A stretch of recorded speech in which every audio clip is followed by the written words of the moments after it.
ये बात है साल 1971 की, जब स्पेन की एक छोटी सी सिटी बेलमेज डे ला मोरालेडा में रहने वाली पेरेरा फैमिली के मेंबर्स ने अपने किचन फ्लोर पे देखे random faeces.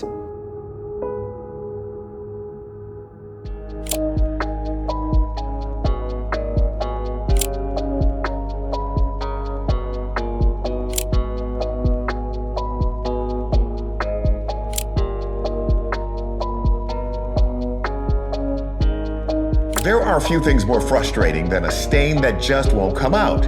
But for one family, a mysterious spot on the floor went from a minor nuisance to a frightening mystery.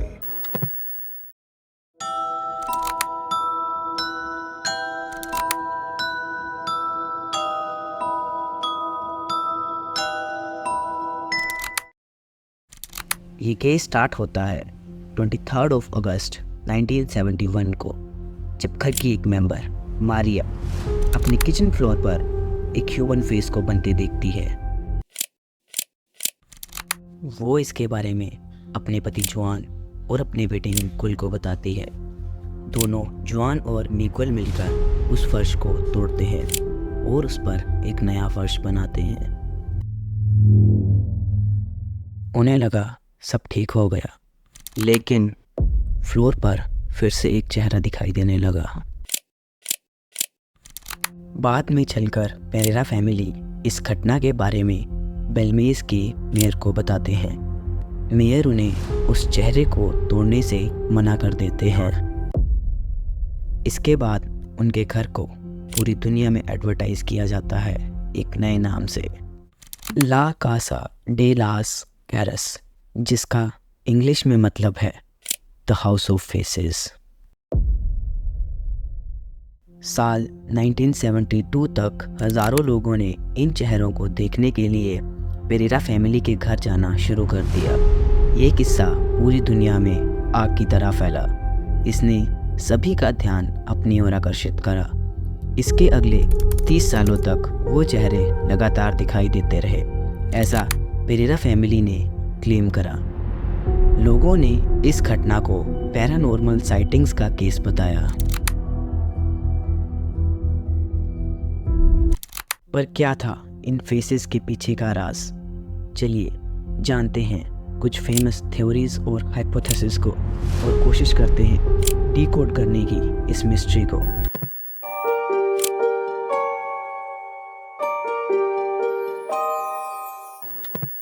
जो पहली थ्योरी निकलकर सामने आई वो आधारित थी पैरानॉर्मल एक्टिविटीज़ पे। जब बेलमेज फेसेस का मामला दुनिया के सामने आया तो बहुत सारी रिसर्चेज कंडक्ट हुई। ऐसी ही एक रिसर्च के लिए एक्सकवेशन टीम ने उनके फ्लोर को खोदने का सोचा। उनका मानना था कि इस फ्लोर के नीचे कोई ना कोई राज छिपा है। कुछ समय बाद उन्होंने खुदाई शुरू करी। उनका शक बिल्कुल ठीक साबित हुआ। लगभग 10 फीट नीचे खोदने के बाद उन्हें मिले ह्यूमन स्केलेटन्स। और इससे भी ज़्यादा डरा देने वाली बात तो ये थी कि उन स्केलेटन्स पर स्कल ही नहीं थे। और थोड़ी सी और रिसर्च के बाद पता चला कि जिस जगह वह सब रह रहे थे वहाँ लगभग 700 साल पहले एक कब्रिस्तान था। जब इस पर आगे छानबीन की गई तो पता चला कि ये 700 साल पुराने कंकाल कैथोलिक ग्रेवयार्ड के पार्ट थे।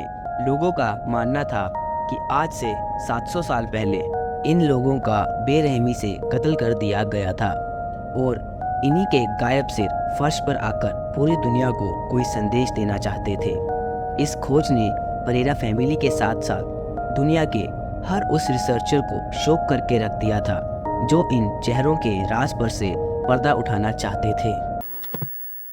कुछ दिनों बाद फर्श को फिर से रेनोवेट कर दिया गया और ये सोचा गया कि अब ये चेहरे फिर से नहीं आएंगे, पर इन चेहरों का अपीयर होना अभी भी नहीं रुका। ऐसे ही एक और रिसर्च में एक टीम ने फ्लोर को प्लास्टिक शीट से कवर कर दिया और सारे डोर और विंडोज़ को वैक्स से बंद कर दिया। कुछ महीनों के बाद जब उन्होंने कैमरा फुटेजेस चेक की तो उन्हें जैसे सदमा सा लग गया। वॉइस रिकॉर्डिंग्स में उन्हें सुनने को मिली कुछ क्रीपी साउंड्स, जिन्होंने उन्हें मानने पर मजबूर कर दिया कि ये एक पैरानॉर्मल केस है।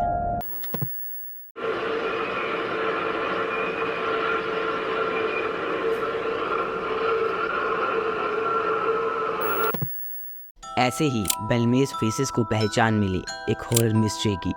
पर यही सब खत्म नहीं हुआ। फोरेंसिक डिपार्टमेंट की रिपोर्ट्स और साइंटिफिक रिसर्चेस ने भी इस मिस्ट्री में बहुत कंट्रीब्यूट करा। उनके बारे में हम जानेंगे आगे की वीडियो में।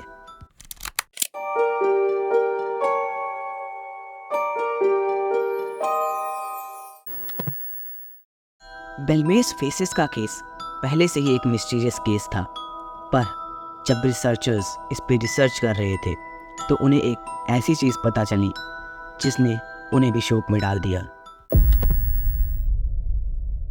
उन्होंने देखा कि वो चेहरे तभी अपीयर होते जब मारिया उनके आसपास होती। और इससे भी ज़्यादा डरा देने वाली बात ये थी कि उन चेहरों के एक्सप्रेशंस मारिया से मिलते जुलते होते थे।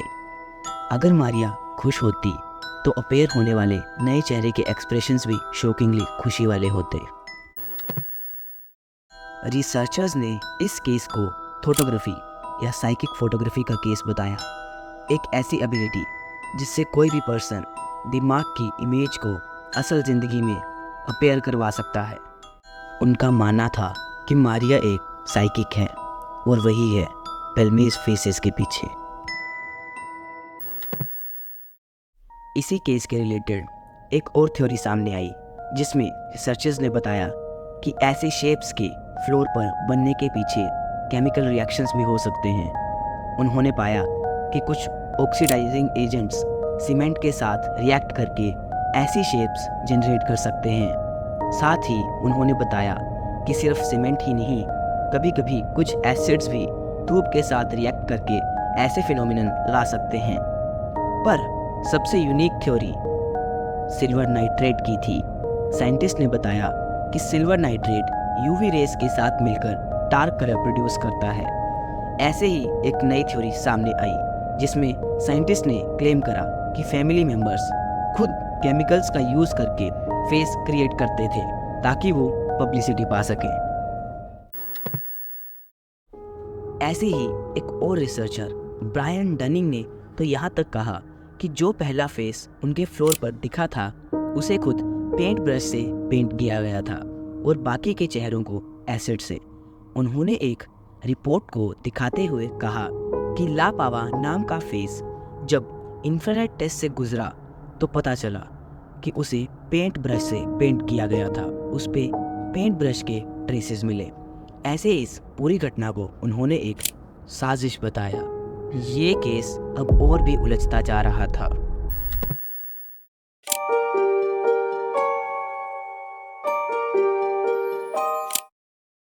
बेलमेज फेसेस का केस आज तक एक अनसुलझी पहेली है। प्रूफ्स की कमी के कारण आज तक इसकी कोई करेक्ट एक्सप्लेनेशन नहीं दे पाया। अचानक से जो चेहरे दिखने शुरू हुए थे वो अचानक से ही दिखने बंद हो गए। ये केस आज भी पैरानॉर्मल घटना और एक साजिश के बीच में लटका हुआ है। पर जब मैं इंटरनेट पर इसके रिलेटेड रिसर्च कर रहा था तो मुझे एक इंटरेस्टिंग तस्वीर मिली।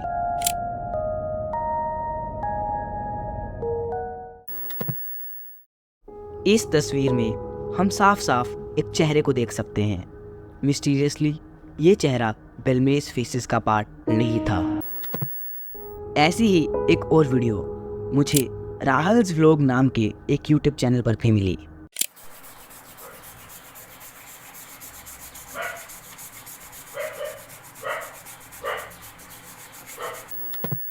ऐसी तस्वीरों और वीडियोस को देखते हुए हम ये कह सकते हैं कि इन चेहरों के पीछे कोई ना कोई नेचुरल फिनोमिना है।